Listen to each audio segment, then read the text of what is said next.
अर्तल प्राथमिक स्वास्थ्य केन्द्र ठारे कायाकल्प तरफरु मूल्यांकन कार्यक्रम। कलाहांडी जिला सदर ब्लॉक अर्तल प्राथमिक स्वास्थ्य केन्द्र ठारे 13/12/2024 तारिख शुक्रवार दिन कायाकल्प तरफरु एक मूल्यांकन कार्यक्रम आयोजित हो जाइछि। ए कार्यक्रम रे गोष्ठी स्वास्थ्य केन्द्र अधिकारी डॉक्टर स्मृति रंजन बेग, बीपीएम पदारविंद पंडा, जूनागढ़ गोष्ठी स्वास्थ्य केन्द्र अधिकारी डॉक्टर भवानी पंडा, अर्तल प्राथमिक स्वास्थ्य केन्द्र अधिकारी डॉक्टर सुजित कुमार महापात्र, फार्मासिस्ट सुधीर कुमार साहू प्रमुख उपस्थित रहिथिबा बेले स्वास्थ्य केन्द्रर अन्यान्य कर्मचारी सहयोग करी कायाकल्प कार्यक्रम को सुचारूपे संपादन करथिले। पलनारू डंबरुधर पाणिग्राही रिपोर्ट, मसीहा न्यूज। आपण मसीहा न्यूज यूट्यूब चैनल को सब्सक्राइब कलेनी कि? जदि करिनाहंती एबे करिनियंतु। एहा सह मसीहा न्यूज रो फेसबुक पेज को और ट्विटर को फॉलो करंतु।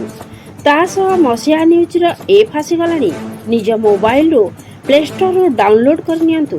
जय जगन्नाथ।